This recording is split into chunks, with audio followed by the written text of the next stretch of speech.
All right. Hello, everybody. Welcome to the 411 Ground and Pound MMA podcast. We are your weekly look into the wide, wacky, wonderful world of mixed martial arts. My name is Robert Winfrey, and thank you very, very much for listening. I always appreciate that. On the agenda tonight, well, we got stuff. We actually have some stuff. Last night, the UFC had some more warehouse fights, couple of decent fights in there. So we'll talk about UFC on ESPN Plus 98, or UFC Vegas 90 if you prefer. We will talk about preview for UFC 300. We finally have a good card. Boy, I hope nothing bad happens to it. Then some news. There's some Jon Jones stuff, because it's been a while since we've had to do that. A little bit of matchmaking, maybe. Some minor behind-the-scenes stuff that I don't think is going to catch anyone too off guard. And we got some news. So that's pleasant. All right. But yeah, that's it. So any way you can interact with the product is always appreciated. Like, comment, subscribe, star rating, written review, sharing around. Whatever is applicable to your podcast platform of choice, your social media platform of choice, or to your just social circle in real life. That all works very, very well. So any of that you can do to help the show, always, always, always appreciated. So, all right. Let's jump right in then, shall we? UFC on ESPN Plus 98. For those of you who might be newer, at the top of the show, I am tracking my predictions this year. How did we do? We did okay. 8-4. Which was the one of these that got me a little bit?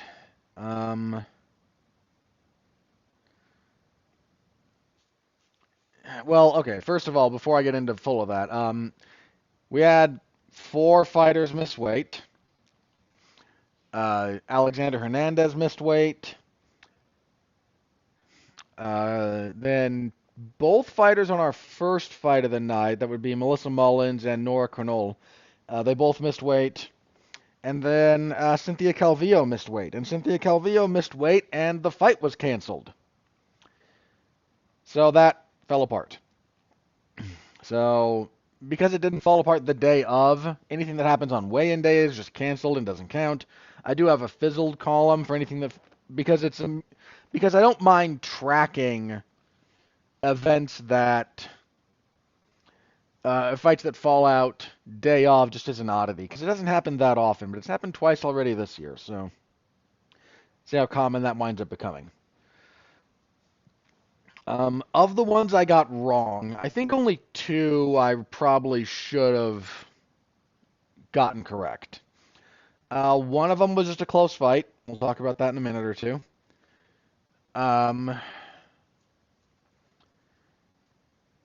Almeida over Budka, I probably should have got right. Just for the record. That's the only one I really think I should have. You should have been able to see that one coming.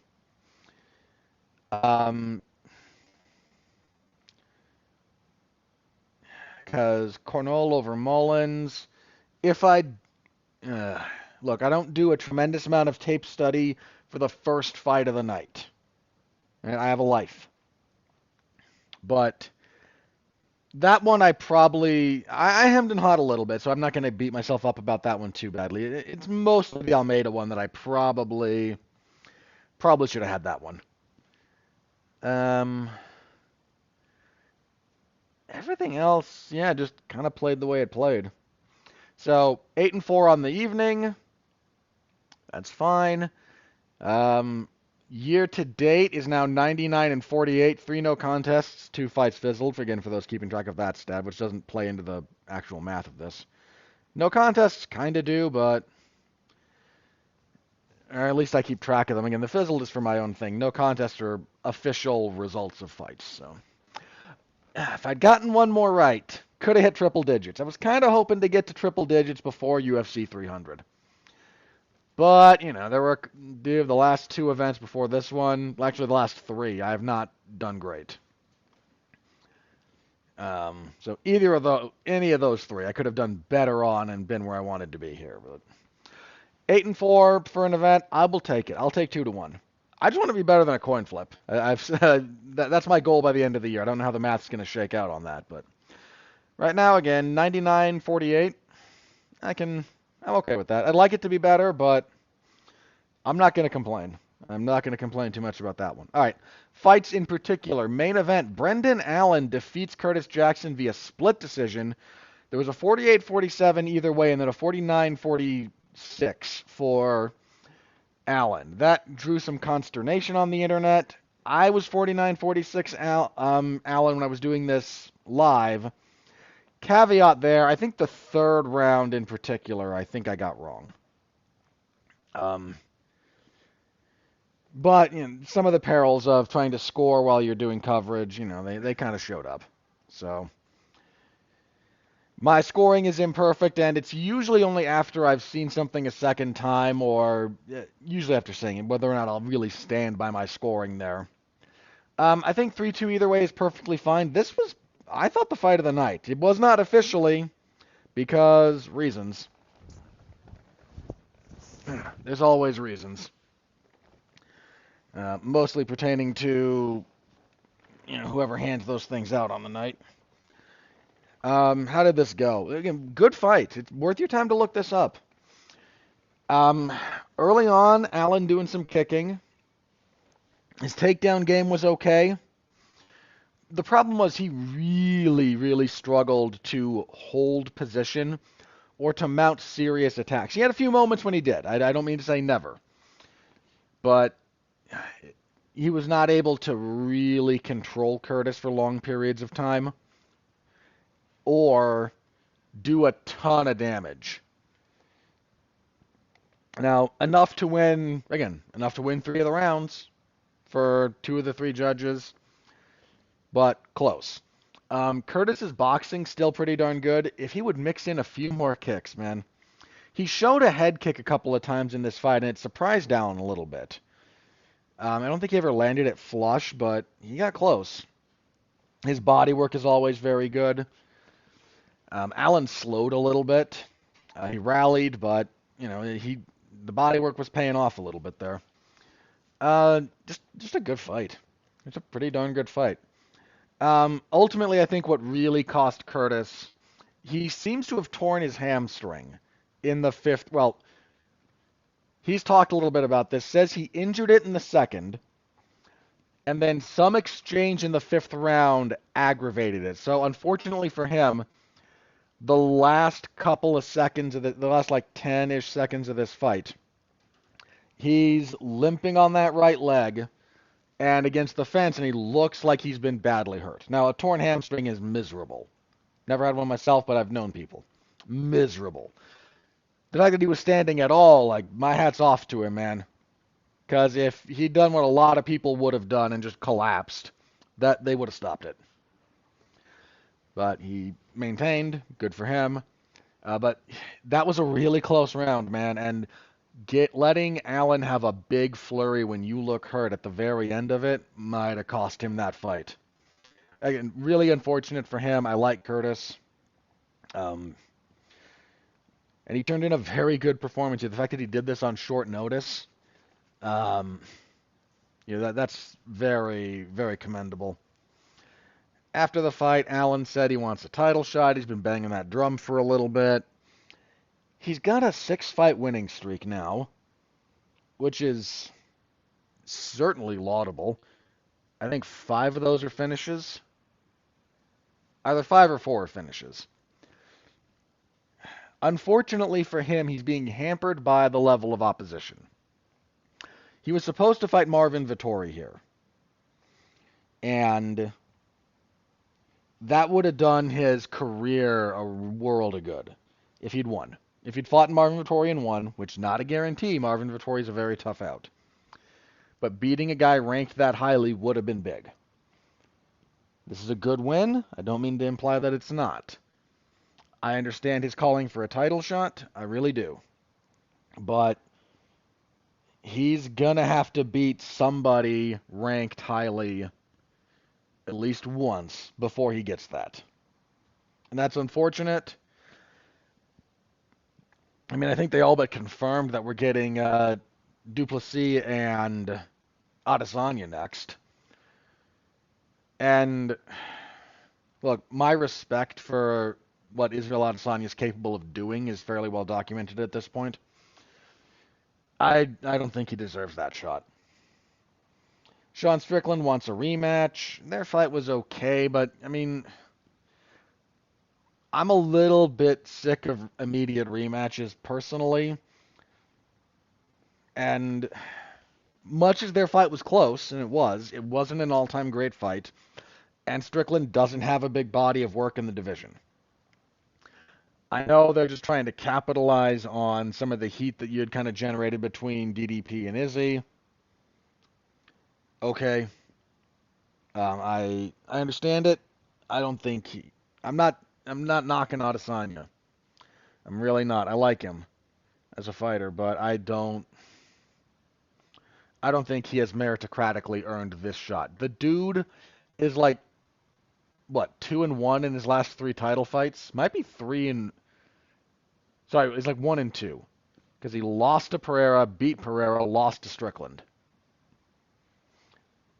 Hey, I'm sorry, man, that this doesn't compute to me. On the purely meritocratic side. But middleweight also doesn't have another like really big contender right now. Strickland's, making noise about maybe going to boxing since he didn't get the rematch, and I wish him the best of luck if he chooses to. Fair play to you, good sir. Um, Robert Whittaker is going to fight Khamzat Chimaev because Robert Whittaker is that guy, to use that phrase. Whittaker is that guy. Um, and DDP's already finished Whittaker. It's just in kind of a weird spot. So I'm not going to call Israel Adesanya a nostalgia act, but if you, in the absence of a compelling argument, even any kind of compelling argument, the UFC falling back on tenure and hey, we've got some, B-roll footage of you two getting in each other's faces. Yeah, you kind of just got to roll with that, I guess. So Allen's going to have to fight somebody else. I don't know who. They might try to do him and Sean Strickland. I don't know if Strickland's going to be down for that. Listen, man, middleweight's just in a weird spot.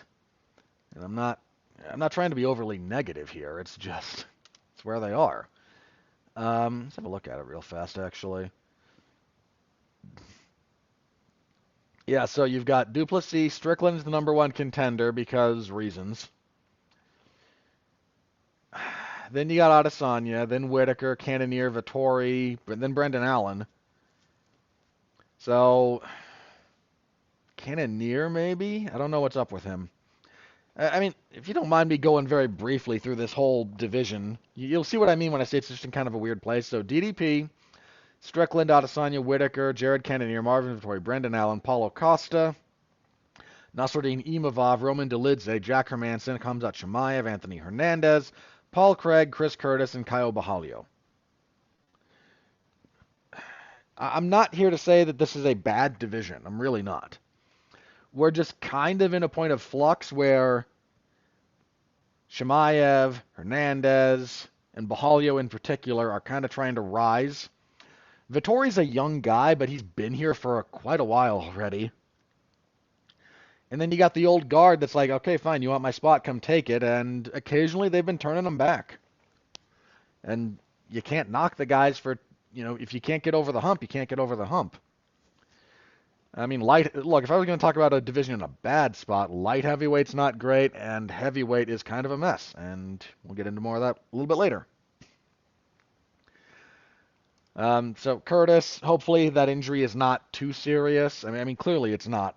Clearly it's a, somewhat serious injury. I hope it's not like a long recovery or anything. So hopefully speedy recovery to him.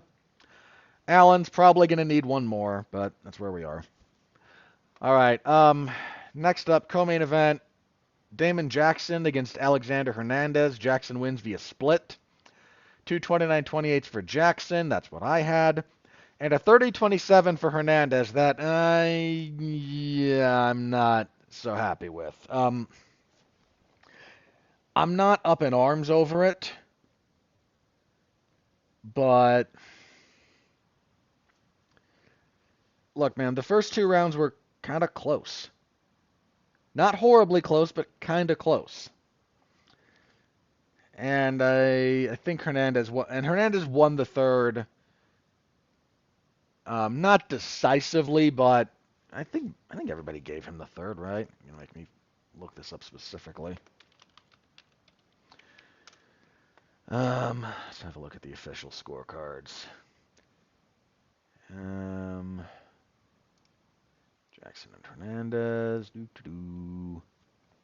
Yeah, Hernandez universally won the third round, which I think is fair. I'm not up in arms over every media who submits was 29-28 Jackson. Again, that's what I had. I thought he won the first two rounds. I do acknowledge that at least one of those, one of those was quite close, I thought. I still thought Jackson won it, but there was one of them that felt a little closer than the other. So, again, I don't love 30-27 at all for Hernandez. I think 29-28 Hernandez is maybe a bit more defensible, but just a solid performance out of Jackson. Did what he normally does. Okay-ish striking, got tagged a few times. Got the takedowns. Got some decent enough work done in from top position. Nothing major, but enough to kind of tip things in his scorecard in his favor. So that was that. Good enough win for him. Hernandez, that man has he still not won at featherweight? So he hasn't. So he returns to featherweight for the first time in the UFC in 2022 and gets stopped in the second round by Billy Quarantillo. He goes back up to lightweight to beat Jim Miller, goes back to featherweight, loses to Bill Algeo, here misses weight and loses to Damon Jackson. I don't understand the featherweight experiment going on here with him. I don't think this is an ideal weight class for him. But I don't know. Maybe that's just me. But speaking of featherweights, moving on. Jose Chepe Mariscal defeated Morgan Charrier via split decision. There were two 29-28s for Mariscal, which I think that's fine. I know some people were a little butthurt about this one. And a 30-27 for Charrier. I think I was 20. What was I officially? Because let me start with this was your fight of the night, and I would have given it, be very clear, I would have given it to Alan Curtis. This, however, is not a bad choice. Oh, no, wait. I was 29-28 Mariscal. For some reason, I thought I scored that for Chartier.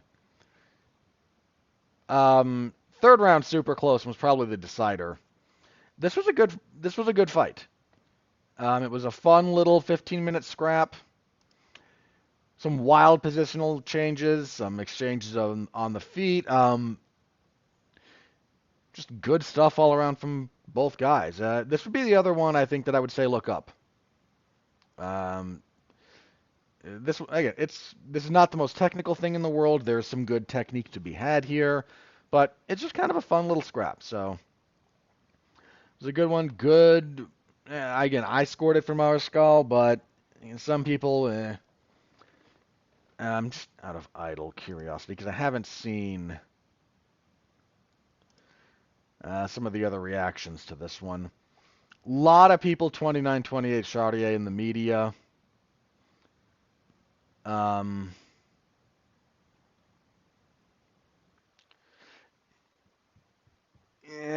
Again, that first round in particular felt, especially like rethinking or like looking back at that was super close. I'm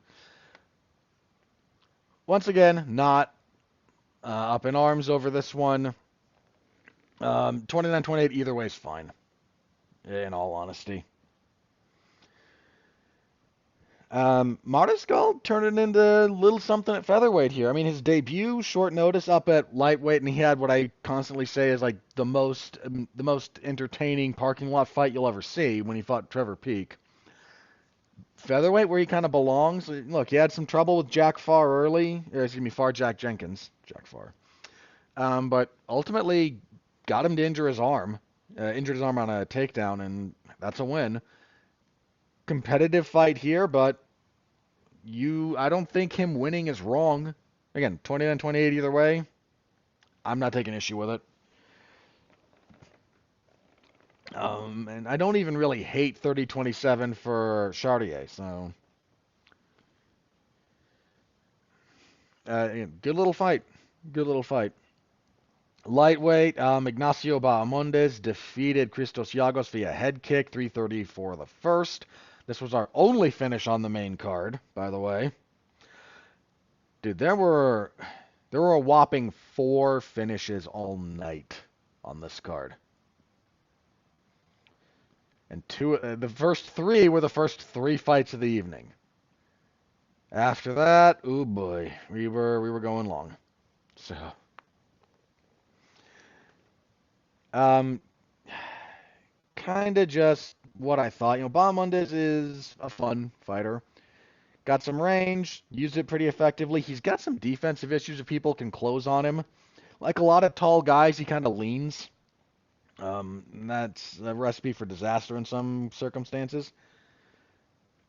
But kept Giagos kind of at distance. Hit him with a wheel kick at one point. Staggered him. Um, he'd kind of beaten him up a little bit. Then Giagos switches to open stance. L steps to his right, and as soon as that back foot comes down, if you never L stepped,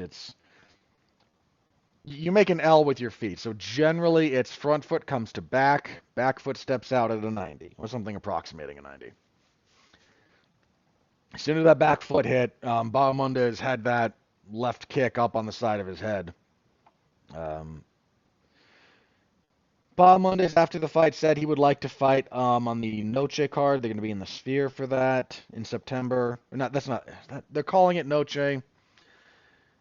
I say book him and Daniel Zellhuber. Those guys are both tall for the weight. I'm stealing this idea, by the way. They're both tall. They're both Mexican. They're both rangy as heck. Let the 2 lanky boys go at it. Again, I'm stealing that from a few other people on Twitter. I think it's a good idea. Zellhuber might be a little bit ahead of Bahamondes overall, but wait, is Bahamondes, is he Mexican or is he Peruvian? Oh, he's Chilean. Why did I think he was? Wow, I should have remembered that. He's not. Is he the only Chilean fighter in the UFC at the moment? He might be. I don't think he was the first. I think the first guy they got from Chile went like 1-2 and got cut. But he might be the only one at the moment. So my apologies, man. My sincere apologies. Zellhuber's Mexican, but Bahamondes is not. My bad. No, seriously, my bad. But either way, I think those two make for that would be kind of fun. So toss me in with the group that thinks that's a good idea. And kicking off the main card, Charlie Campbell defeated Trevor Peek via unanimous decision, 30-27 across the boards. This was okay. This wasn't a barn burner, but it was okay.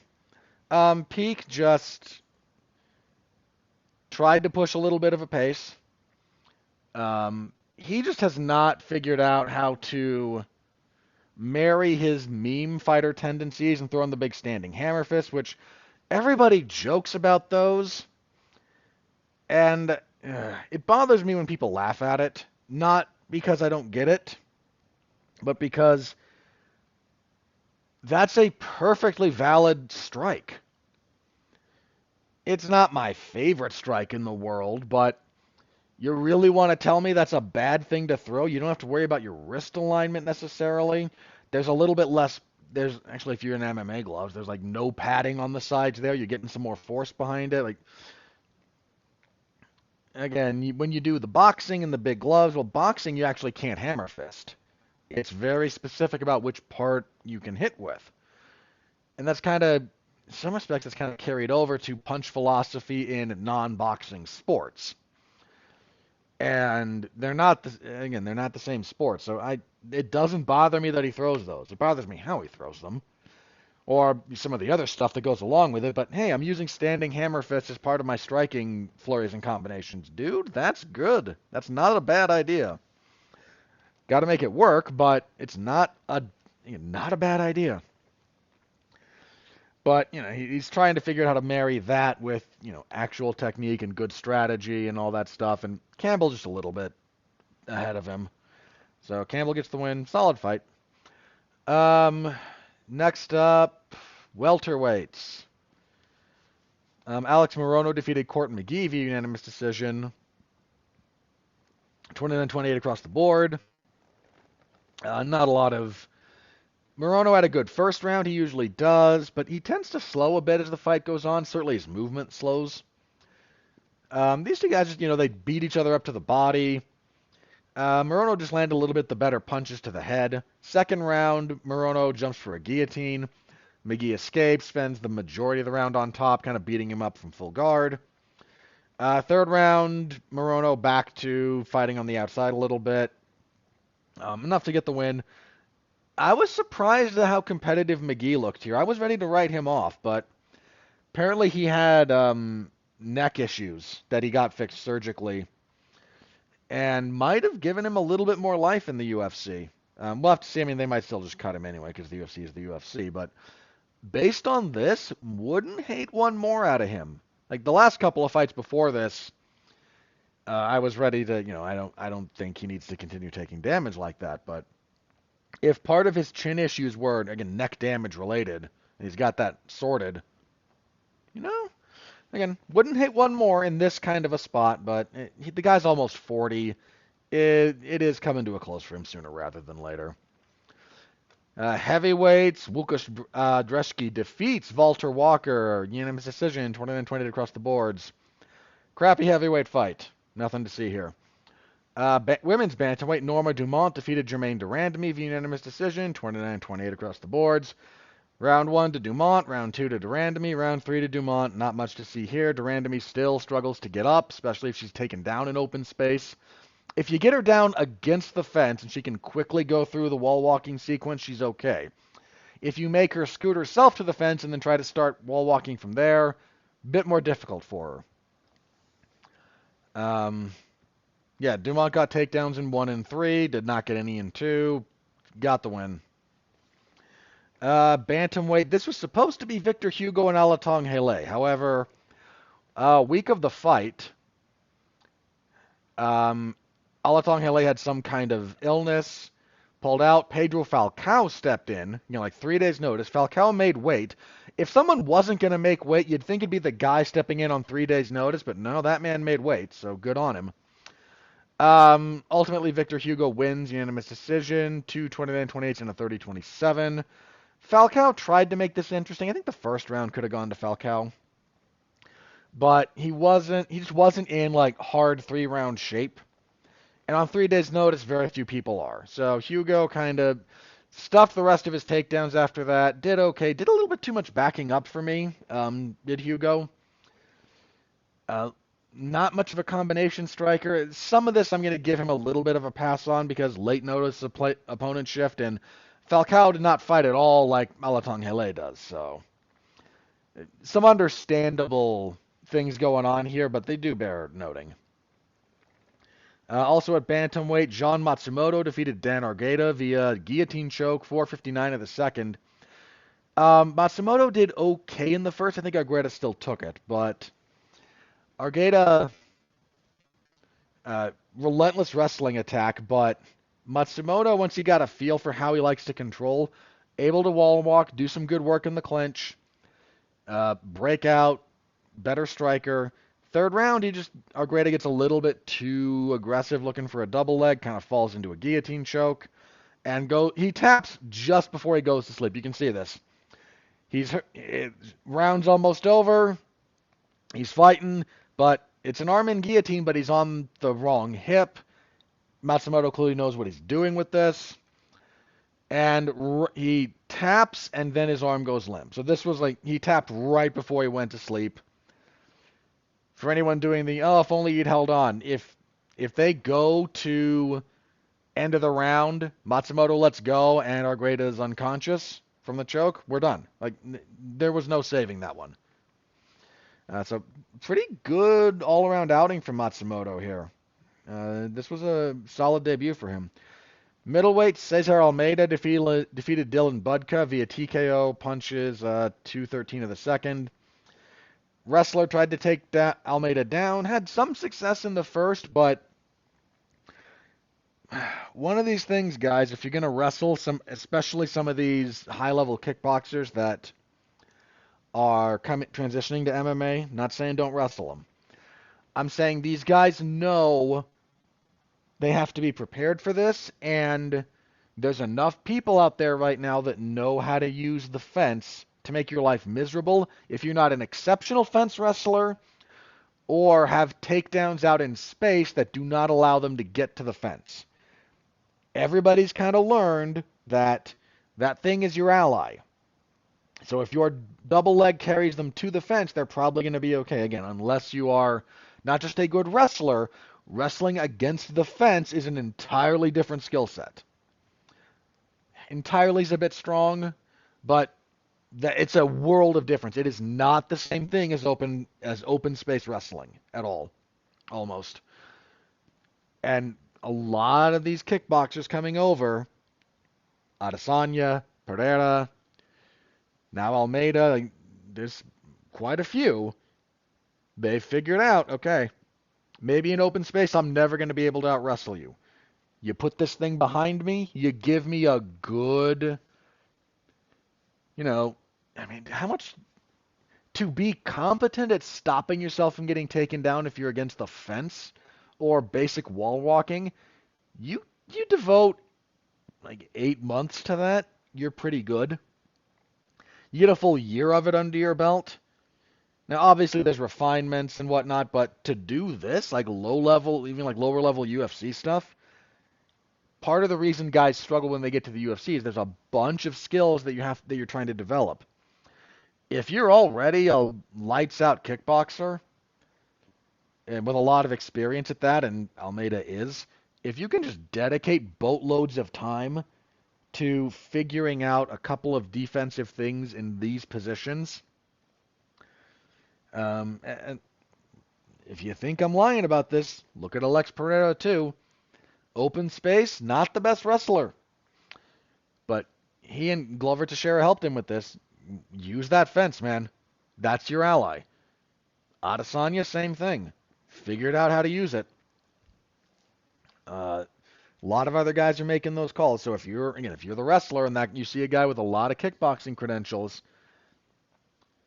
you better be really good at fence wrestling in particular. Because if you get stalled out there, you're putting a lot of energy out, and you better be ready for that. So good enough for Almeida. And kicking everything off, Nora Cornell defeated Melissa Mullins via TKO. Nasty knees to 306 of the second.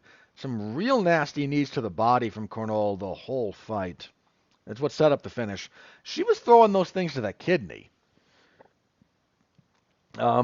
which I love. Like, it's mean, but it's legal, so go for it. Some of them were coming straight up, like they're clinched up, and she's getting them up the middle, but anytime she could get kind of an angle on it, she'd wrap that around the back and, like, again, go to the kidney, which is just, ooh, it's so mean. Then finishing sequence, she catches Mullins with a knee right to the liver, straight up the middle, breaking a clinch. Mullins doubles over, gets head kicked, tries to walk away, gets head kicked again, and then we're done. Good stuff from Cornell there, seriously. Love some of those knees to the body she was doing. More kidney work, please. It's legal. Do it. It's mean, but it's legal, so thumbs up for that. That was the card. Your bonuses, I mentioned already, fight of the night officially went to Mariscal and Chartier. Not what I would have done, but I don't think it's undeserving. Performances, they were at a premium here, so they went to Ignacio Bahamondes and Cesar Almeida. They weren't going to give one to Cornol after missing weight, so at that point it's just, okay, do we give it to Almeida or Matsumoto? And kind of a coin flip, so that's what that was. Um, again, fairly pedestrian night of fights, for being honest, but it was a pedestrian card on paper, so not going to complain a whole lot there about that. But if you want my full report, it is in the MMA zone of 411 Mania, as usual. Give it a read, say hello, uh, all of that good stuff. Always, always appreciated. Alrighty. That's it for that. I got through that in a hurry. Alright, let's move on then, shall we, to UFC 300 with the world's worst fight poster. I'm sorry, I'm not trying to bag too much on some of the UFC's promotional material these days, but this is the best you could do? Seriously? Ugh. But they will be in an arena full of people, and they have done everything they can to stack this card. There's, it's pretty clear to me that this was not the original main event, for the record. But whatever they wanted couldn't come together because it feels very much like Alex Pereira and Jamal Hill were supposed to fight at UFC 301 because that's in Brazil. Couldn't quite, again, whatever they wanted for this top spot, they couldn't make it work. Whatever it happened to be. So they went with that, and 301 gets a main event that is very put together at the last minute. Not just I don't say that because it's a flyweight title fight. I would love more flyweight title fights in main events because it deserves it. But Pantoja and Steve Erceg, you get the distinct impression that Erceg was not the first guy they called for that, is all I'm saying. But anyway, 300 is a good card. It's a very good card. There's only a couple, what am I not interested in here? Even the stuff I'm not personally all that interested in, I freely acknowledge has value. And that's how you know you've got a pretty darn good card. So, all right. Oh my, gonna be honest, guys, I'm a little worried about my predictions here. I don't know how much. Some of these are very well matched fights. Some of these are very well matched fights. So, I am. I'm nervous. I've worked. It took a little bit to get my average back up, but well, here we are. If it does damage to it, it does damage to it. All right, main event already mentioned. Alex Pereira and Jamal Hill. Jamal Hill, the former light heavyweight champion before he ruptured his Achilles tendon. And then we all know that sad saga of that title over the last 18 months. Ultimately, Pereira defeated Yuri Prochazka to claim the vacant belt. How do I see this going? There's a lot. Okay, so the odds on this are close. They tilt a little bit towards Pereira, like minus 130. Minus 150, minus 130. I think that's fair and accurate. But I think, here's the thing. I think that's so accurate that a lot of people are kind of ignoring, one, how close those are, and two, just how good Jamal Hill is. Jamal Hill is not a chump. Yes, he won that belt. He almost lost that fight in the last round of which would have been hilarious, especially since Glover said, yeah, if I'd won, I would have retired. Would have been hilarious. But neither here nor there.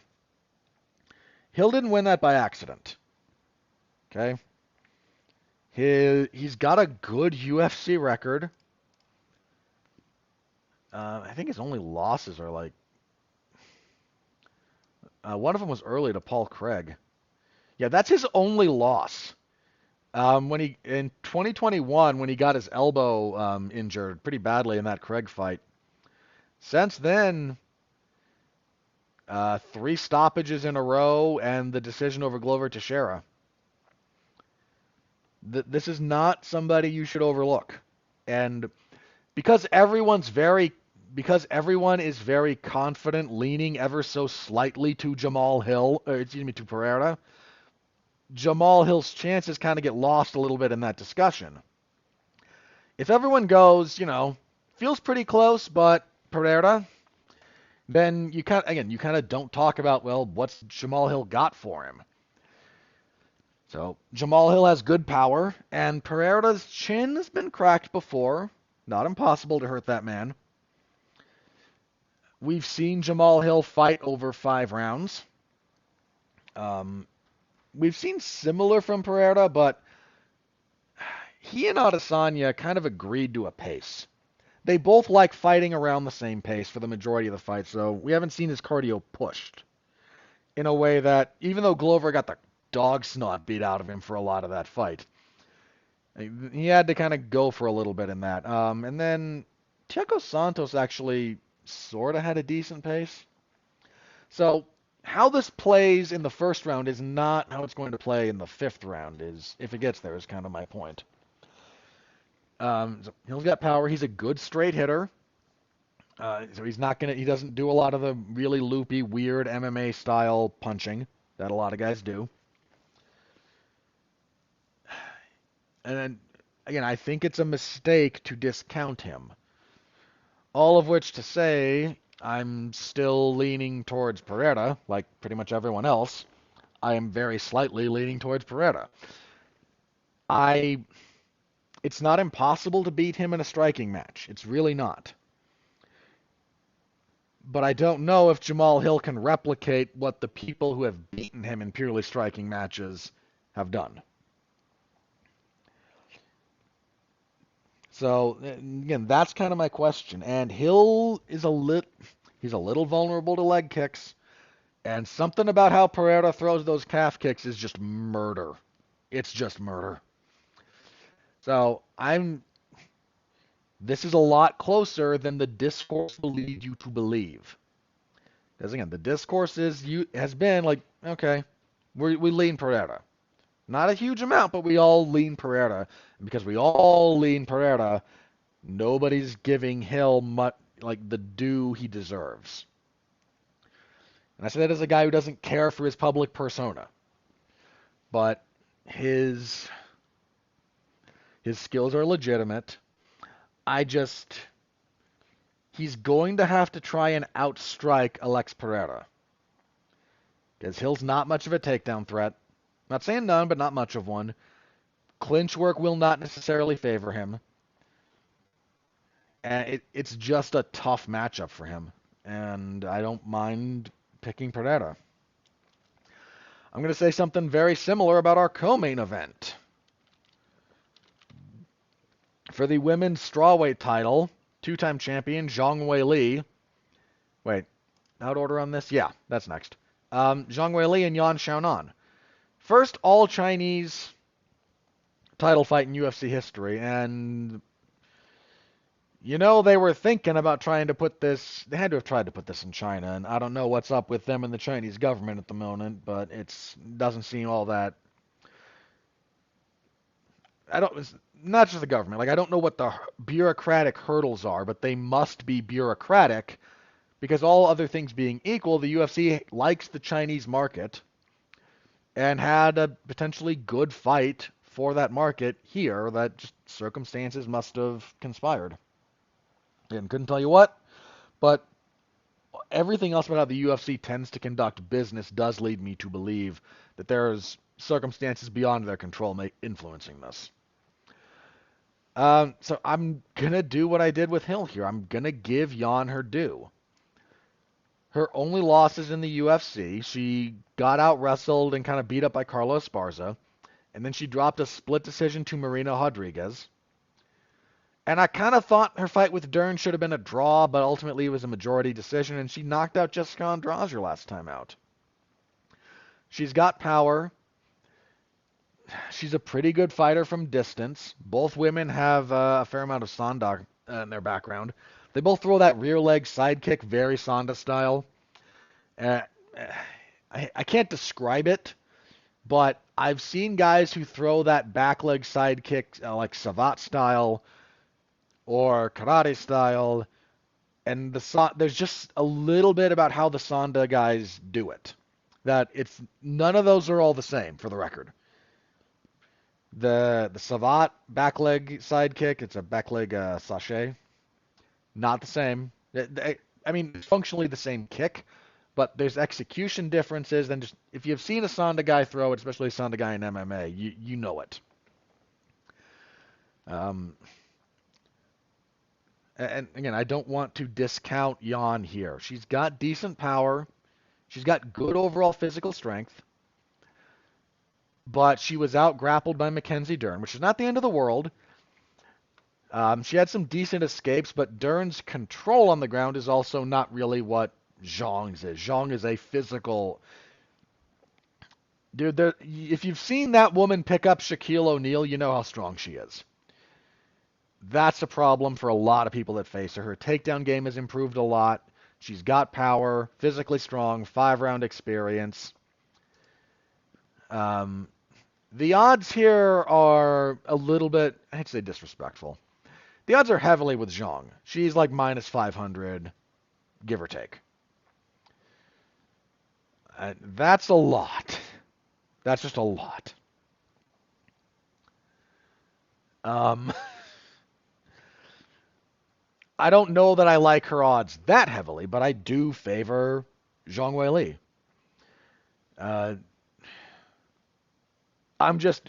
If you look at those odds, you're going to be jaw on the floor shocked if Yan Xiaonan pulls this off. I will not be one of those people utterly befuddled by this outcome. I give Yan more credit than that. I still don't like her chances, but 5-1 in favor of Zhang, that's asking for trouble. Put it that way for the odds makers. That's asking for a little bit of trouble there. But I still favor Zhang. See how it plays out. Might be that they know more than I do. Maybe I'm a little bit gun shy, all things considered, about some of these people who have been overlooked, because I've overlooked some people who have done serious damage. But I take Jan more seriously than like plus 380. I don't think that's an unfair thing to say. All right, next up for the symbolic BMF title. Max Holloway got asked on Twitter, who should, because The Rock presented the first BMF belt to Jorge Masvidal. Then Gaethje just got it from, I think, whoever, when he beat, no, Masvidal gave it to him when he beat Poirier, didn't he? Have to double check. But the question was kind of asked, like, somebody, you want to get this from somebody else who qualifies and is not just a UFC suit. And Holloway said, well, yeah, sure, it should be Mark Coleman. Because, the dude just saved his parents from a house fire and survived a couple of surgeries to remove soot from his lungs and whatnot, and is still up and back in the gym because Mark Coleman's a maniac. And Mark Coleman afterwards said, yeah, I'll be there, and I'm like the official backup for all these fights, and you kind of laugh at that because the man is old. But if they have Mark Coleman put that belt around whoever wins, you know what? Thumbs up. Mark Coleman saving his parents from a house fire after having like both hips replaced in a heart attack not too long ago, like that man's a hero. And I don't say that lightly, but that was some heroic stuff he pulled. If he's the one handing that belt out this time around, you would be hard-pressed to make a better choice.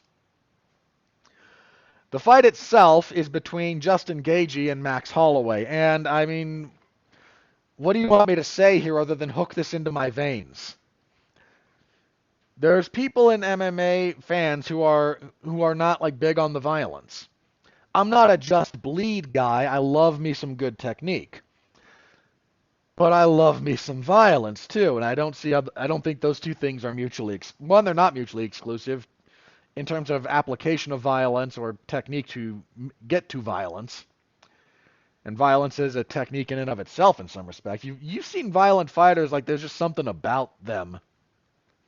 But you've got two action heroes, two gunslingers. Like there's what's not to love about this fight unless you like both guys and can't stand to see either of them take brain trauma for the how much they're underpaid. And don't get me wrong, I understand that. I really do. Yeah, and I've started to struggle with that a little bit more lately. But again, love the fight. Couple of things about this. Max Holloway at lightweight is still something of an unknown proposition. He had some success in places against Poirier, but Poirier's firepower was a bit too much. Max didn't quite seem to have.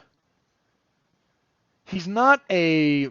Look, Max is not a pillow fist guy, which, given the number of strikes he's landed over his career, you might be inclined to accuse him of a lack of punching power. He's not the hardest puncher in the world. Fair enough. But he's leaned into that and has embraced good power with high volume and accuracy, which if you don't have like turn off the lights power, dial in your technique, know how to work in combination, like watch Max Holloway. He will teach you how to fight if you don't have gobs of power. Another guy you can do for this, either of them, but actually because of how much more he's Nick Diaz, really good about this. If you're looking for like case studies about how to maximize lesser power while maximizing your chances of winning, while still being a good striker. Like there's guys who never accepted that they weren't big power punchers. Looking at you, Michael Bisping. That guy desperately wanted to hit like 20% harder, and he just never did. Still had success, bless him for it. Not hating on him, but the pillow fist allegations dogged Bisping for a while, and he got kind of salty about it earlier in his career. But he also was not a big puncher. He just wasn't. And unfortunately, for a lot of his career, he never embraced volume striking. He embraced a couple of shorter combinations that would have worked wonders if he was a big power puncher. But Max Holloway, not a big power puncher, but he will get you out of there because he will hit you cleanly and he will hit you a lot. But Max Holloway has also absorbed more strikes than anyone in UFC history. His defense has been a problem. That guy has lived on his chin. And he's never been hurt. Well, he's never been dropped. Sometimes people have hit him hard enough to make him back up. Poirier did in their second fight. Volkanovski got him their third fight. He got him to back up a couple of times. But in general, like, the man's chin is untouchable. He's got one of the best chins in the history of the sport. To have absorbed all those strikes and never really been knocked down. But he's fighting one of the most destructive strikers in the sport. There's not many people who have the raw firepower that Justin Gaethje launches at your head. Max's tactics are not talked about enough. He has a very good team he is usually very well schooled. I expect him to have a good idea here.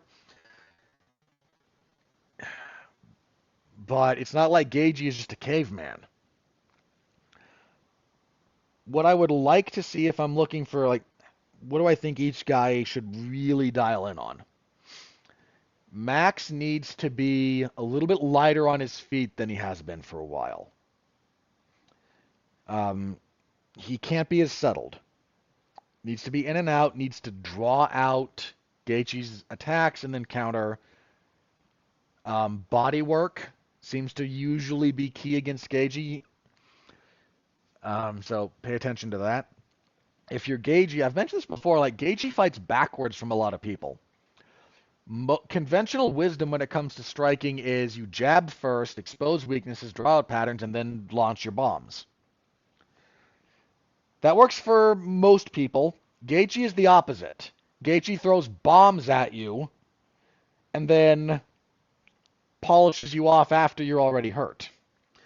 I mean, he didn't really use his jab against Tony Ferguson until like the 4th and 5th rounds, and he broke him with it. He didn't use it in the first 2 rounds against Rafael Fiziev, and as soon as he did start using it, he tore him to pieces.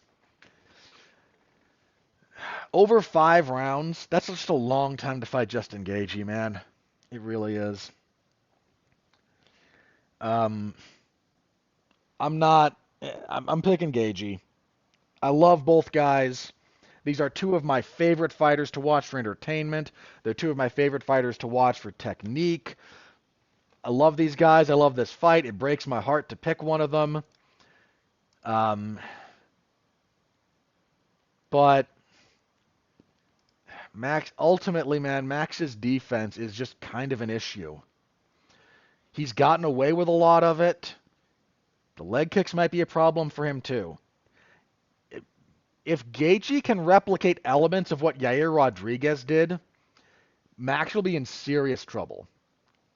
Because Max did okay in the striking versus Rodriguez, but he had some problems there. He got by on that fight by surprisingly out-wrestling him. I don't know that he's going to out-wrestle Gaethje. I'm going with Gaethje. I love the fight. I love the violence. I hope neither man comes out of this irreparably damaged, is my big hope. I struggled with this next one, man. Still at lightweight. We have Charles Oliveira, former champion, and Arman Tsarukyan. Why have I struggled with this one? Oliveira is... He's Oliveira. I mean, he's the most prolific finisher in UFC history. Former champion. Big ol' win streak until he ran into Islam Makhachev. It was just a nightmare matchup for him, in all honesty. Coming off a win over Beneil Dariush. I mean, prior to that Makhachev loss, he hadn't lost since Paul Felder elbowed his head into the mat in 2017. Some of those were easier wins than others, for the record. But still went out there and got it done. Here's the thing about Oliveira. And I don't mean this unkindly. A lot of people are terrified of his guard. And I'm not saying you shouldn't be respectful of it. You should. But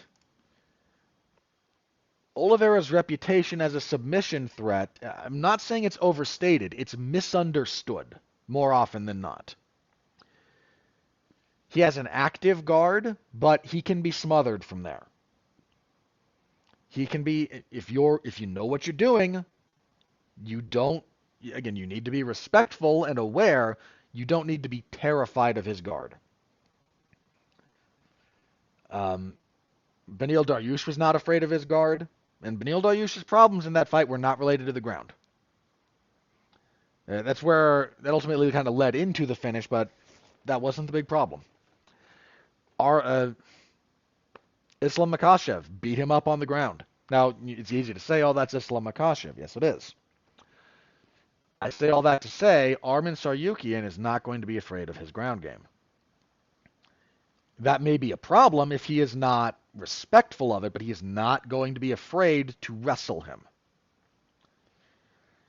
And Oliveira's mental edge in getting people to refuse to engage with him on the ground at all, because they fought a lot of guys who weren't competent enough there. But Kevin Lee had good success against him on the ground. Didn't go his way ultimately, but he found success there. It's tough because there's a lot of what Tsarukyan does that still gives even current iteration of Charles Oliveira problems.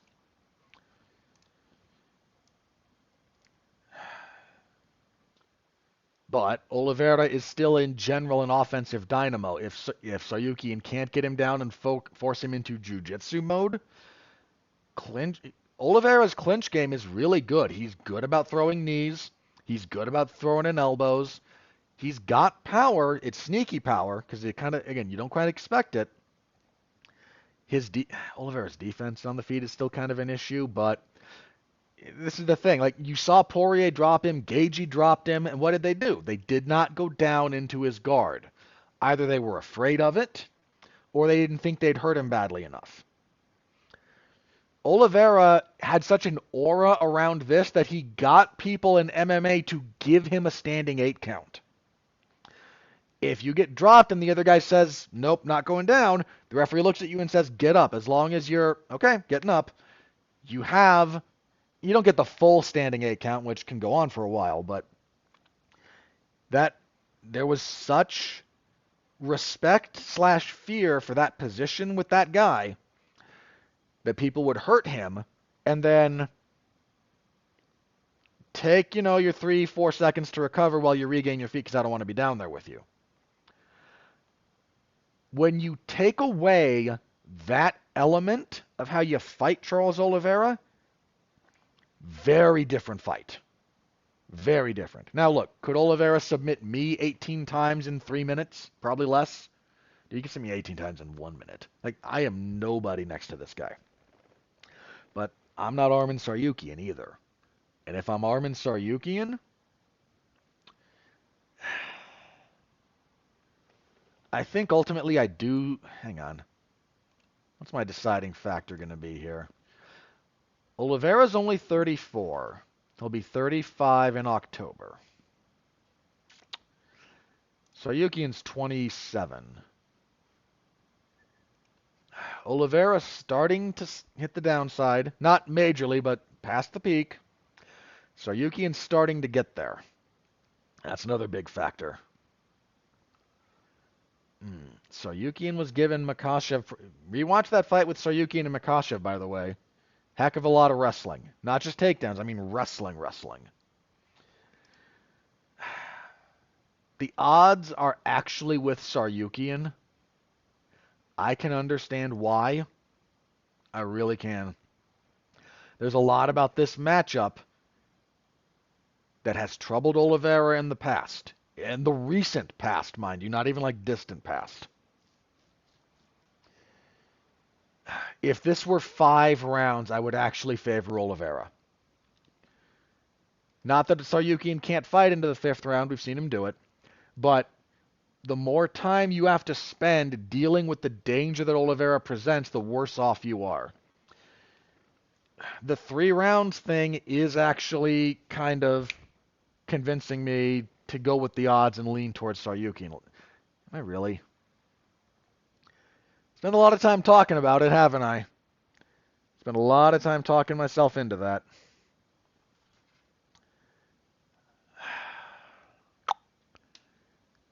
This is a very close fight, very well matched, very even.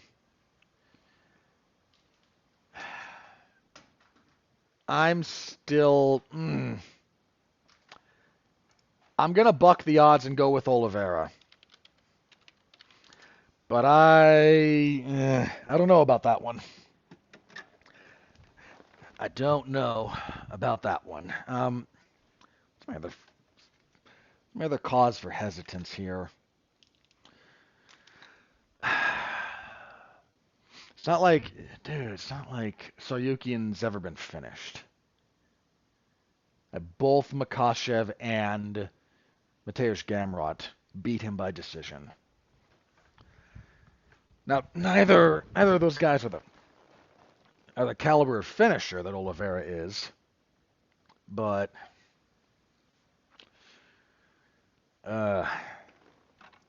you know what?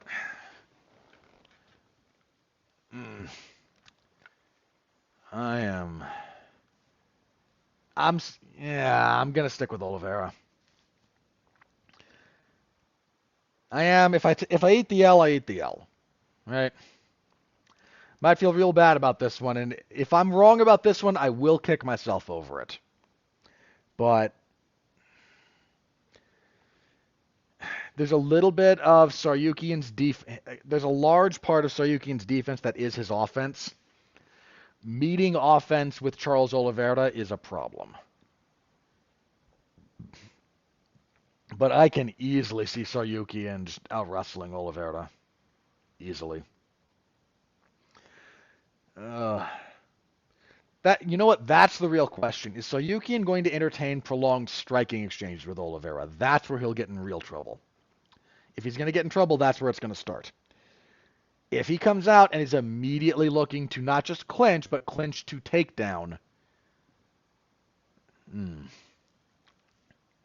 I think he might entertain a bit too much striking. Again, man, Oliveira's distance closer is always that flying knee. And that's just asking for trouble. I know why the odds are where they are.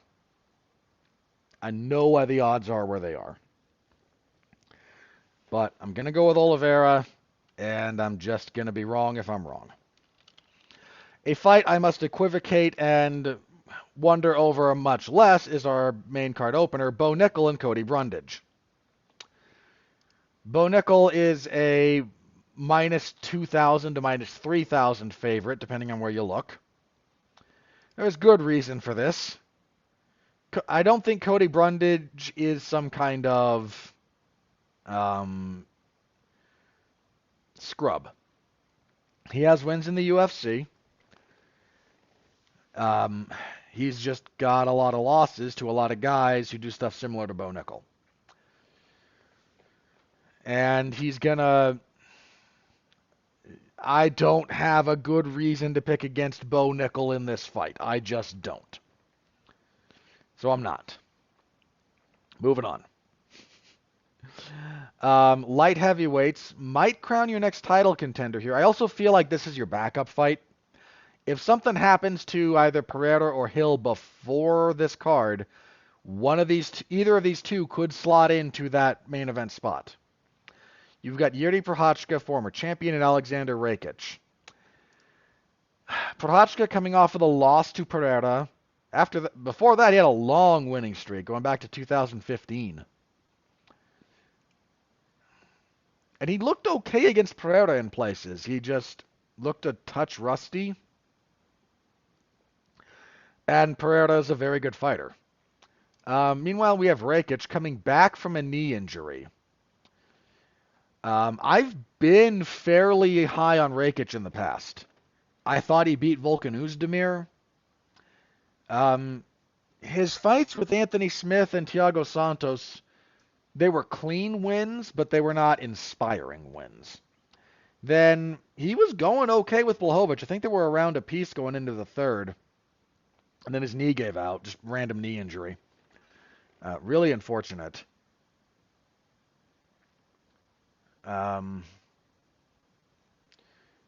He's been out for almost 2 years. It was May of 22. It's a long layoff.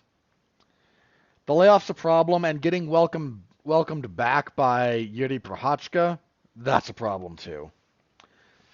I thought, look, one of my friend Pat, actually, years ago said, that Rakic guy, pay attention to him. He's got what it takes. And I take Pat's assessment of talent very seriously. So I've kind of been paying attention to him. Again, that knee injury was really unfortunate. The layoff's a problem. This is a really tough fight back. I don't know. Prochazka's chin has been cracked a lot. Even fights he's won, we've seen him get hurt and dropped.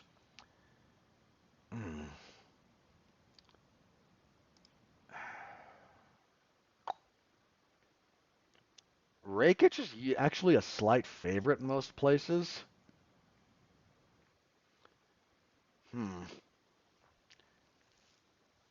I don't know, man. I don't like picking against Yuri. He's good. Rakic is good.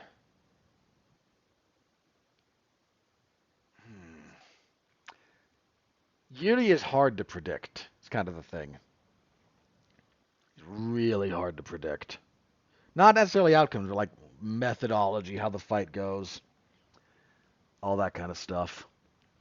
I'm actually gonna go with Yuri.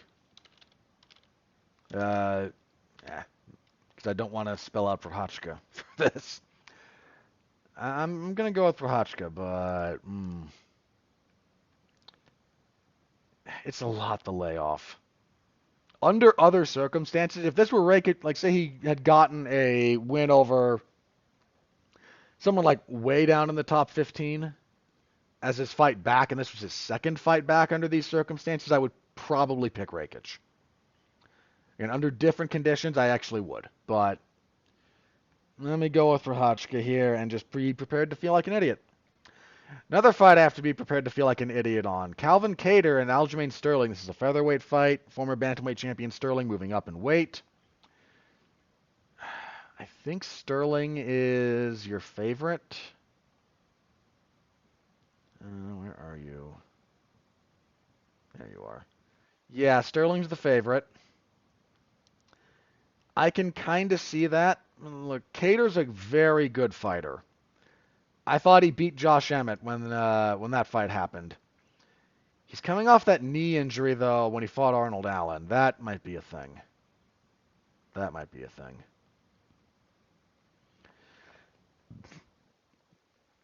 Here's my reticence about just picking Sterling.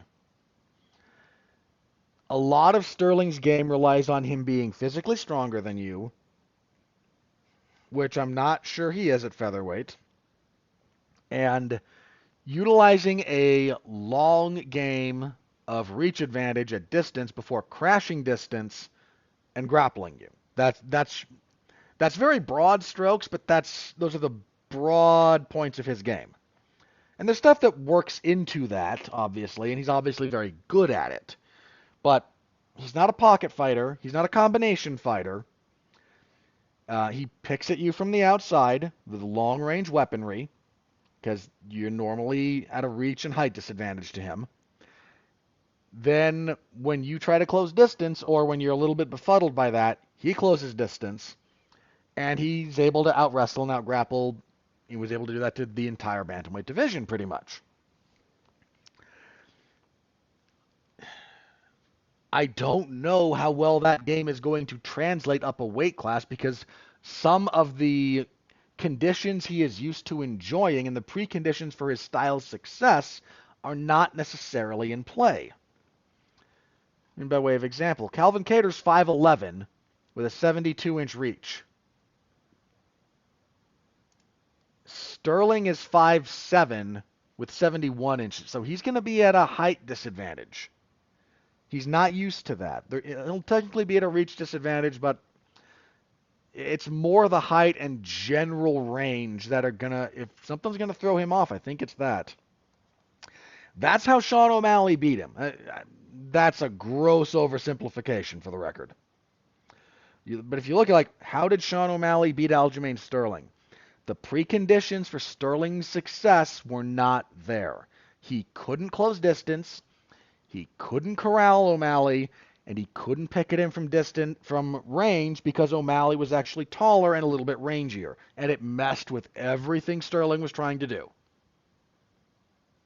Now, Kattar doesn't fight the same way that O'Malley does, but I don't know if Sterling's going to have radically shifted up his game at this point to address some of these issues. Kattar's only 36. He's got more than 36 years worth of mileage on his body from some of the fights he's been in.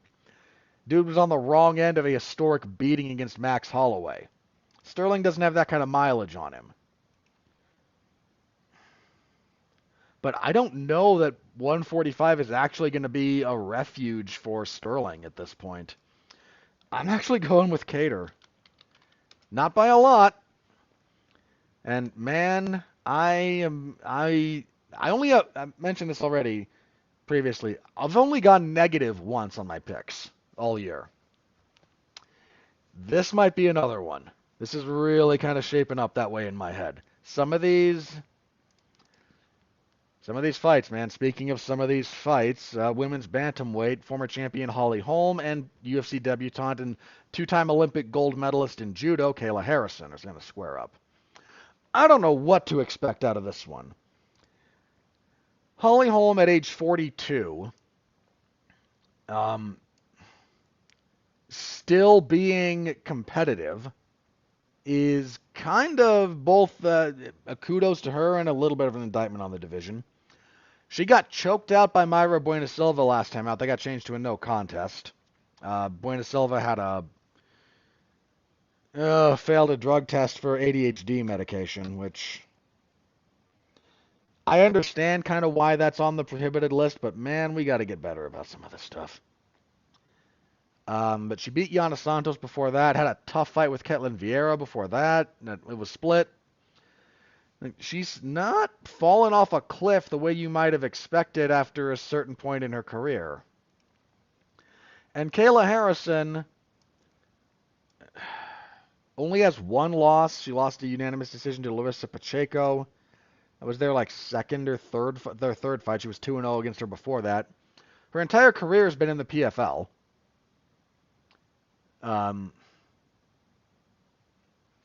And on the off chance, if you're curious, her Olympic golds came in 2012 and 2016. I mean, her overall listed judo record here is 45-7. Which is a lot of those are. All right. So I'm Harrison at 135. I don't know. She's been. I mean, her judo career took place at 100. It was what 78 kilos. That's what 170 pounds, give or take.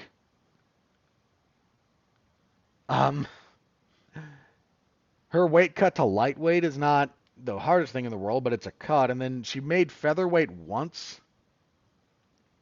I mean, she had one fight in Invicta when she went down to featherweight and murdered a woman. But it's been lightweight since then. Her at bantamweight is a giant unknown.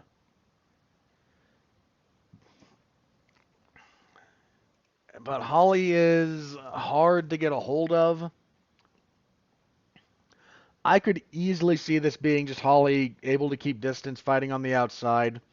It's not like Holly's clinch game is a joke either. It's certainly not going to be what Kayla's is. Harrison's a significant favorite, actually. Look, I'm not saying I don't see the logic in favoring her, but 4.5 to 1?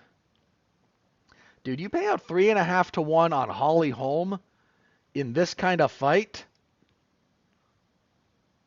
You're asking for, let me say that the second time I'm saying it, that's asking for trouble. It is entirely possible for Holly Holm to keep this fight at distance and just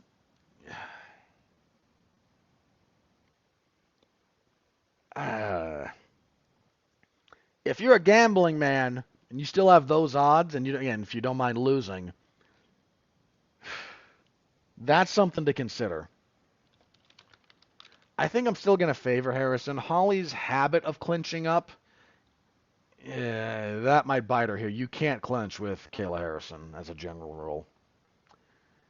So I'm gonna pick Harrison, but that's asking. Those odds are not reflective of what I think is the those are not reflective of how close I think the fight is.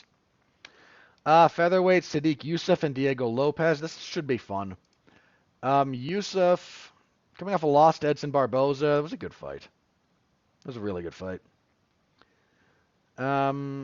He's only lost in the UFC to Arnold Allen and the aforementioned Edson Barboza. He likes to fight at a slightly more deliberate pace. Diego Lopez had a tough UFC debut on short notice against Movsar Evloev and gave him problems. Pretty easily won his last two fights over Gavin Tucker, and Pat Sabatini.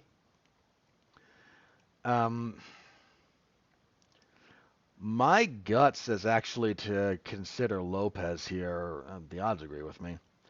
Yeah, not discounting Sadiq Youssef, he's good. He's very good. But His cardio has been a question mark in the past. It wasn't the Barboza fight. And Lopez fights at a very, very high pace. I'm going with Lopez. Not by a lot, but I'm okay leaning there. Lightweight, Jalen Turner and Renato Moicano. I don't know about this one, man. Moicano won his last two over Brad Riddell and Drew Dober. The Dober one in particular, that was nothing to sneeze at. He's 4-1 in his last five. The only loss, he took a pretty bad beating against Rafael dos Anjos, but that was short notice. Lightweight's done okay for him. Fiziev knocked him out, and then dos Anjos beat him down, but he beat Jai Herbert, Alexander Hernandez, and then the aforementioned Brad Riddell and Drew Dober. Moicano's good. Jalen Turner, though, is a large man. 6'3" at lightweight. 77 inches of reach. Coming off of his two losses, split decisions to Gamrot and Hooker. The Gamrot case I thought was stronger for him winning. I agreed that Hooker won that fight. Dude, Hooker gutted through a tough fight in that one to get that done in the end. But he knocked out Bobby Green his last time out. Looked real good in that fight.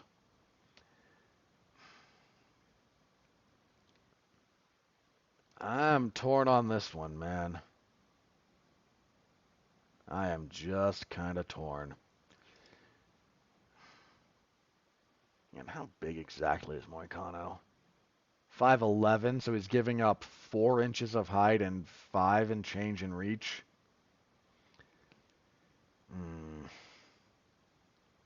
Yeah, let me go with Turner. I don't. The mileage might be catching up to Moicano a little bit too. I'm not. He's got good wins recently. I'm not trying to discount that, but Turner really seems to be kind of finding himself, whereas I think we've seen the best of Moicano. Women's strawweight, Jessica Andrade and Marina Rodriguez. I don't know about this one, man. Rodriguez beat Michelle Waterson Gomez her last time out.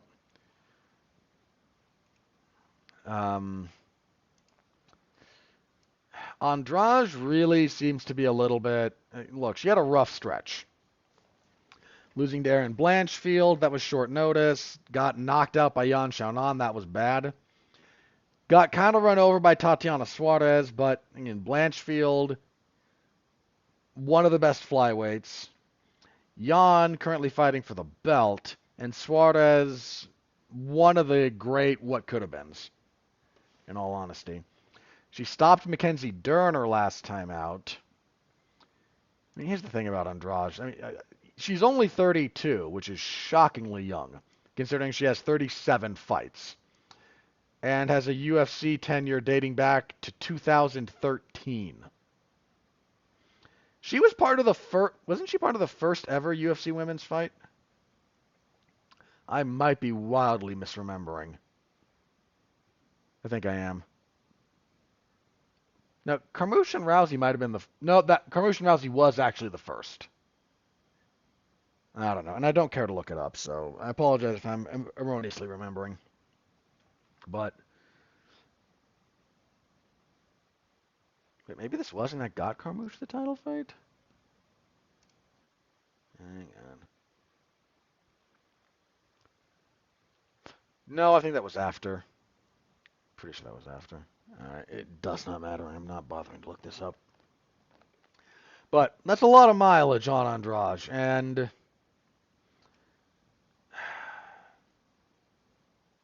I'm going to lean towards her. Rodriguez does some really good striking. That's kind of primarily what she does.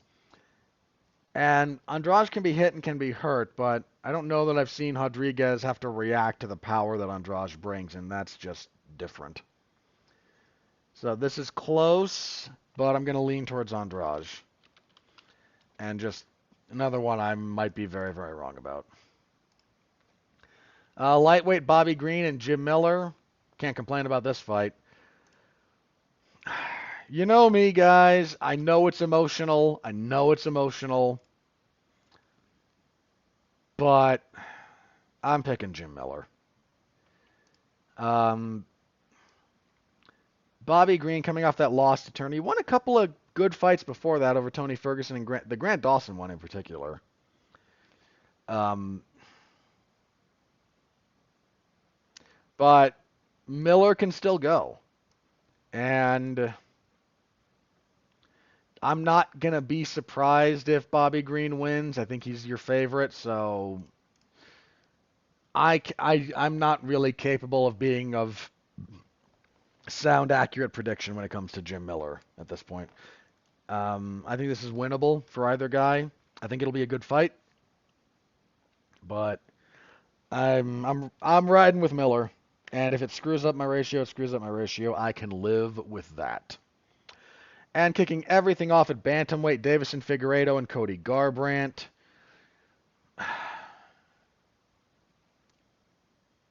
The best version of Cody Garbrandt wins this fight, but Cody Garbrandt's a bit chinny. He's been suckered into some really disadvantageous positions in his last couple of fights, even though he won. He's got power, but he's kind of a glass cannon. His defense, his defense when he's thinking and on point is good. When his ego gets involved, his defense kind of goes away, and that's when he gets hurt. He struggled dealing with the calf kicks from Brian Kelleher, and Figueiredo's not shy about throwing those. Davison Figueiredo at bantamweight, I wasn't sold on this when he announced that move up. Like, I knew flyweight was a hard weight cut, but I wasn't sure how much success he'd have. He relied a lot at flyweight on being a big puncher, physically strong, good enough technically, but there's just some physical advantages he leaned on that I wasn't sure he'd have. Turns out he kind of does. He's still a little bit rangy. He's on the smaller end of the bantamweight scale, but he's not undersized. He's got the physical strength. He's still got power. At one point, Garbrandt was talking about cutting down and fighting Figueiredo for the flyweight belt. Garbrandt tore his bicep and dodged a bullet. Figueiredo would have hurt him at flyweight, turns out. I don't like Garbrandt's chances here.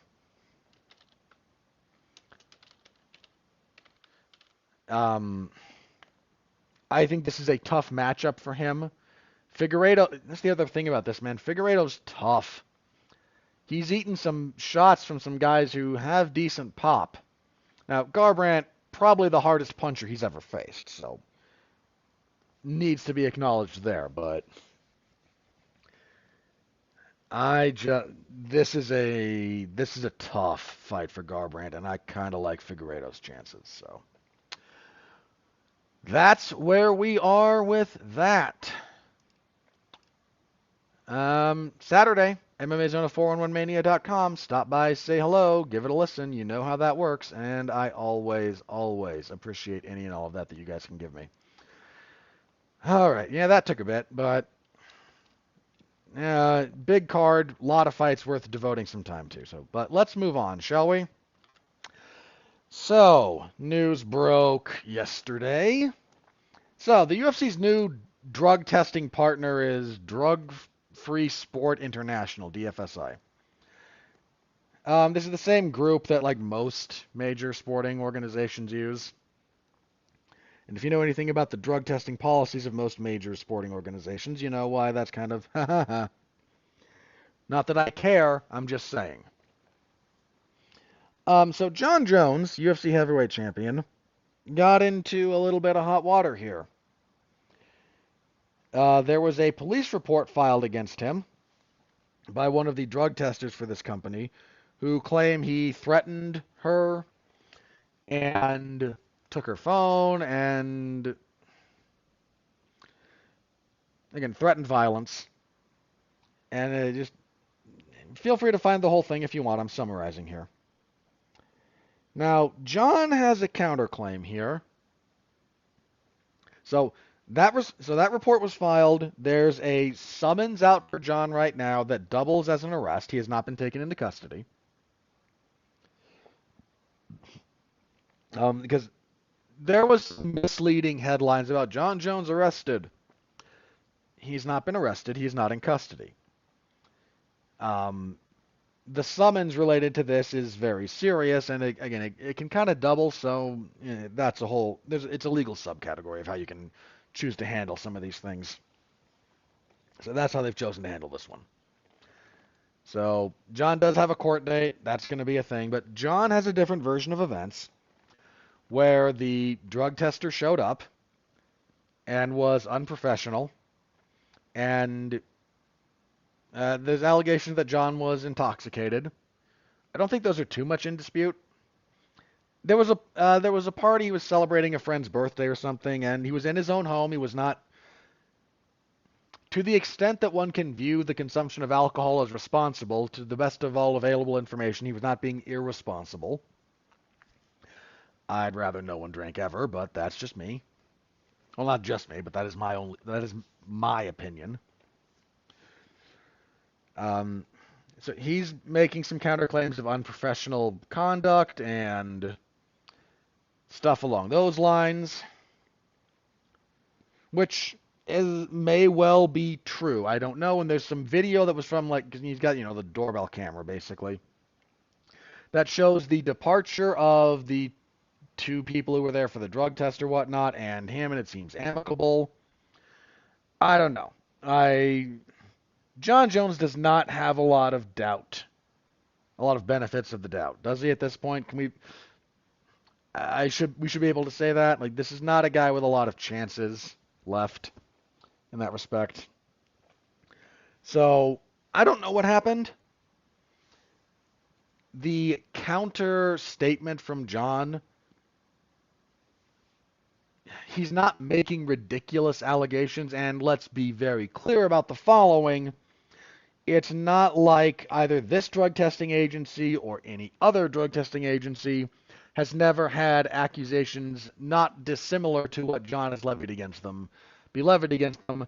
Some of these places are rife with unprofessional behavior. I mean, there was a guy who, this was from USADA, who, when he was there to collect Jose Aldo's sample, got a selfie with him. That is not your job, sir. You're there to collect a sample. Be a professional. What are you doing? So there's that. So with the understanding that if you were to put a gun to my head and say, who do you think's telling the truth, I don't know how much credibility Jon has in the absence of serious evidence to the contrary. But I am not here to pass judgment on this one way or the other until more information comes out. This is just to say that Jon Jones is once again in a legal conundrum. And if this goes sideways for him, and that man has dodged some serious bullets, but you can't dodge those forever. If this one goes sideways on him, Tom Aspinall becoming UFC heavyweight champion via Jon being stripped again is not out of the question. So we'll keep an eye on this as it develops, per usual, but that's where we are. I was going to talk about that, but I'm not going to at the moment. I don't want to be here forever. You already know how long this is. I don't yet. So Dustin Poirier claims he gets the next title shot against Islam Makhachev, or that's what's being targeted / in the works. He's put out there that that's a thing, so we'll have to wait and see. I don't like lightweight being log jammed. It's too good a division. And you've got two potential title contender fights happening at UFC 300. You've got, allegedly, this is your title eliminator will be Oliveira and Saryukian. We all know that if Gaethje and Holloway wins, and whoever wins that could easily, especially if it's Gaethje. But depending on the timing, because the UFC is beholden to the machinery, if putting those two fights on this one card means that the next time they need the lightweight belt in rotation, either no one's going to be eligible. I'm not going to complain about Dustin Poirier getting a title shot. I'm just not. I don't like his chances against Makhachev. I don't like anyone's chances against Islam Makhachev. But if Dustin Poirier pulls this off, that will be the best feeling moment MMA has produced in years. and years, assuming the fight even comes to fruition. But that's where we are with that. A little bit of behind the scenes kind of business news here up next. It's not a big deal, but I think it's worth noting. Endeavor, the parent company of the TKO Group, formerly WME, the talent agency, and now live entertainment conglomerate, maybe. They're still a talent agency, but the corporate structuring is a little bit weird. But anyway, they went public a handful of years ago, and the stock market kind of laughed at them. And this last week, they agreed to have like 51, like the controlling interest was bought by a very prominent investor group, Silver Lake, who then took them off of the market and made them private, which is not uncommon. It's a kind of a big whatever. The Endeavor stock was not, yeah, was not doing all that great. I'm not saying it was bad, but like it clearly was not what the shareholders wanted out of that was not what they got. Don't think that's unfair to say. For those of you wondering about, wait a minute, what about TKO? Again, Endeavor has multiple holdings. The TKO Group, which comprises the UFC and the WWE, is among the things they have controlling interest in. At the moment, TKO is still publicly traded. It's been a little bit up and down. I mean, for reasons that are entirely understandable because the stock market is a bit volatile. But at the moment, TKO is still publicly traded. The parent company is now a private entity once again, and I don't expect this to play much to anything, but it's worth enough noting that it happened, and y'all should be aware. Technically now, the owner of the UFC is owned by this investment group, Silver Lake, which owns a bunch of stuff. It's like, any of these other major, like, hedge fund investment doohickeys that, frankly, I could do without as far as the how a lot of the financial stuff is structured worldwide. But that's a whole other conversation that we don't need to get into here, do we? Okay. Again, I was going to talk a little bit about PFL season starting, but that's such a... You know what? Very briefly. I hate that a large part of the health of the MMA landscape is kind of tied to the PFL, but if the PFL can't make it as a viable competitor to the UFC, then it is physically, structurally impossible for anything to challenge them, and their monopolistic status needs to be acknowledged and dealt with in some respect. But yeah, on a lighter news week, I might talk a little bit about Josh Barnett's appearance on the MMA Hour and some of his suggestions for MMA structurally, but we're 90 plus minutes in. I'm going to check Twitter, see if anything crazy is broken. If not, we'll do plugs and get out of here. Okay. Nope. Nothing new there. My feed is currently full of General Conference and WrestleMania highlights because those are the people I follow, and that's what happened over the weekend. So there's all that. And none of that is what I'm here to talk about. So plugs. All right. There is no Damn You Hollywood this week. For whatever reason, we're taking a week off. We could have talked Monkey Man, but we're taking a week off. Not the end of the world. Last week, we talked about Godzilla Kong, the new Empire.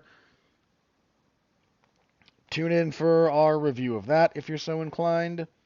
That movie seems like it's going to struggle a little bit. Strong opening weekend, but precipitous drop. Next week will be Civil War, because that's what Mark wanted to talk about. So, yeah. Kind of a... Look, man, there's just stuff. It's kind of a weak month. It's kind of a weak month for movies. So we'll make do with what we got. What do we have this month? Civil War, Abigail, and then the Ministry of Ungentlemanly Warfare. So I don't expect any of these to set the world on fire. Yeah, it's kind of a ultimate point there.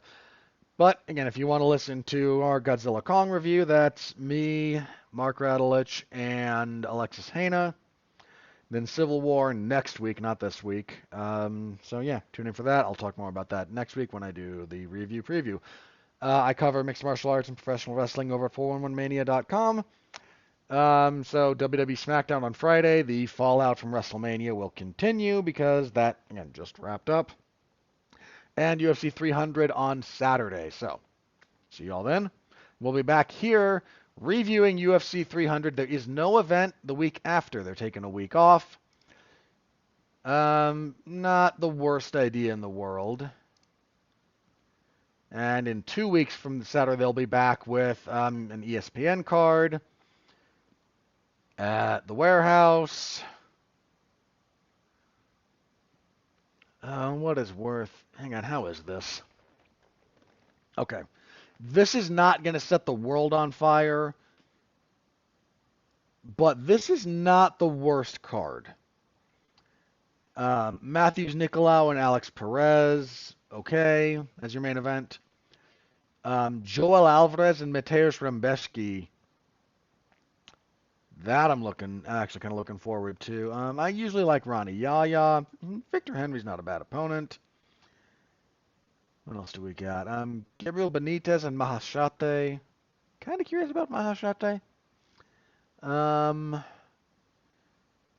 Austin Hubbard's fighting, and Hubbard's usually good for a fight.